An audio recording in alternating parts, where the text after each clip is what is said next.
Minash-shaytanir-rajim. Bismillahir-rahmanir-rahim. Now I will tell you guys about two stories my teachers taught me.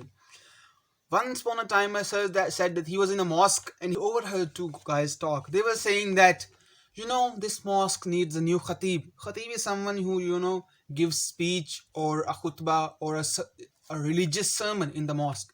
They were talking that this mosque needs a new khateeb.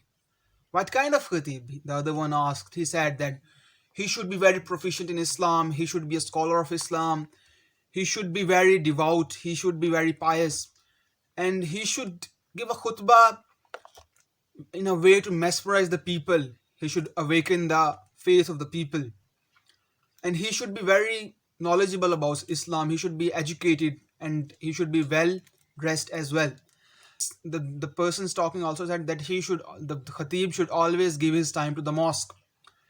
And they were like, the mosque condition that we're not getting that much of charity, we need a lot more funds. So I think that 10,000 rupees is enough salary for this khatib. And my professor, who was listening to this story, said to them that I know someone who is very educated in Islam, who is always free, and will give khutbah in the same price as you have in the salary you are giving him. He said that the angel Gabriel is free. He will do all this work for you. So basically, the professor was teaching us a lesson that modern day people want some Islamic scholar or some educated or highly patient person to teach people about religion, but they cannot give something in return to that person. A person who has worked all his life in the search of religion, all his life to propagate the word of God, he doesn't receive much. In the material sense, he does not earn much. So we usually have to resort to people who are not educated much and who are emotional and who spread religious bias or emotional bias among the masses, who give sermons that are sectarianly biased, or I would say they spread hatred among the denominations of Islam.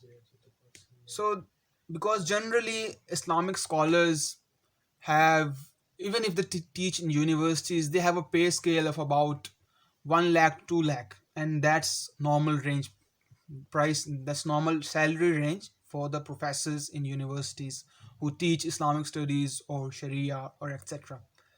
So another story is from my other teacher. We were studying about transgenders. Not as like exactly transgenders, but a person whose gender cannot be determined even by medical science. For example, a person is born with very ambiguous genitals and very ambiguous chromosomal material. We cannot determine his gender. So I asked the teacher that what would we do if such a person is distressed about his gender?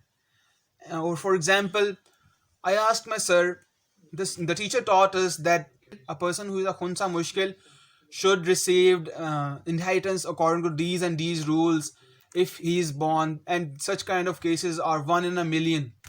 So I asked my sir about modern day transgenders, he, him, they, them, etc. etc. So I asked him about those, and I said that some of Islamic scholars have decided upon things such as khunsa, nafsiya. A person who is transgender only is in his brain, only in his brain. He does not have any genital abnormalities.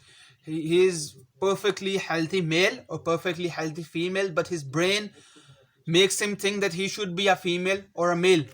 So I said, what should we do about those, sir? The teacher said we can't do anything about them. And I was like, sir, they get depressed, and if they don't change their gender, they might end up suiciding. And this teacher replied, well, let them suicide. We cannot make an exception in Islamic law on the basis of a few rare cases. We are supposed to provide another solution to them instead of bending the law. For example, we are supposed to provide such people who have khunsa nafsiya, who have a mental mindset that they are of another gender. For example, they are born a man with beard, with proper genitals, and they want to live as a female, they want to give birth, or they want to have a womb. So those people should consult some psychiatrist or undergo some mental treatment for something that exists in their mind instead of some physical treatment to change the creation of God, the gender that was bestowed upon them or on birth and to change the gender bestowed upon them on birth by God. We cannot do that. We cannot make an exception in law because of a few rare cases of people who want to be someone else and change their original identity. This will create a lot more anomalies, a lot more problems than it will solve. We cannot make an exception in law just because someone arises. We should make that person an exception and treat him as an exception instead of making a general exception in law, because that will generally cause chaos in society. Everyone will go and misuse that exception in law. So these are the two things I learned from my lessons.